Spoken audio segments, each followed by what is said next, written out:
You would of course usually start with something like a plane or a cube, you know, to save yourself half the work. You could, for example, start by using, like, deleting this side and then using a mirror modifier plus subdivision surface modifier to start with this. And then you can start, like, for example, whether you want to start with the foot, for example, you go here, do this, and then create something like this for like the foot base and so on so forth. Create the inserts, right, for the toes and whatever, and you would go from there.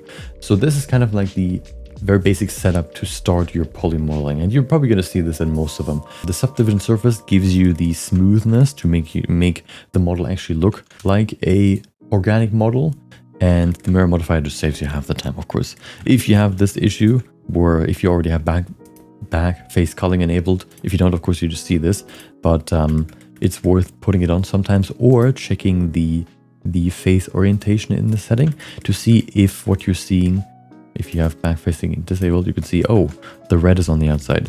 Blue and red, what this basically means is blue is the outside of a face and red is the inside of a face, or like the different direction that the face is pointing. What you want to have for a finished 3D model is that everything is looking blue. So in this case, you just want to flip this real quick, and now red is the inside and blue is the outside. Checking that sometimes can be very useful. And then once you have actually created the entire model, you apply the mirror modifier so you can work and have a fully finished model with both sides that you can then rig and whatever, but you're not going to apply the subdivision surface modifier. The subdivision surface modifier is generally only a modifier to give your model more temporary, I guess, geometry. It's not really there to be applied, except if you just want to give your model a little bit more geometry overall. But usually if you do poly modeling, you don't really need to do that because you're already giving it as much geometry as you need to. The subdivision modifier in this case is only there to give it a more smooth look, and you're going to keep it there even while you're animating. It's still going to be there. That's kind of the idea with the subdivision modifier for a workload like this.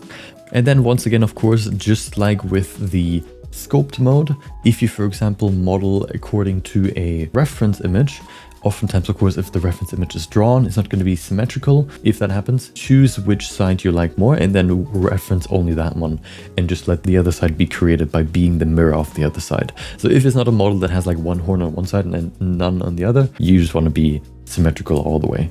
And then just like scope mode, when you're modeling the character and you reference it to the main reference that you have in your blend file, for example, you also want to make sure that you're trying to capture the likeness, but not the exact look of the reference, especially if you have multiple angles, because if you have to redraw the character, you're not going to draw it exactly how it would be if it was a 3D model. So there's going to be differences between the references, and then trying to match it exactly from all angles wouldn't really work. So you're trying to find the middle ground that kind of combines all of them together and says like, oh yeah, I can see this 3D model in all three of these, and then you can work with that.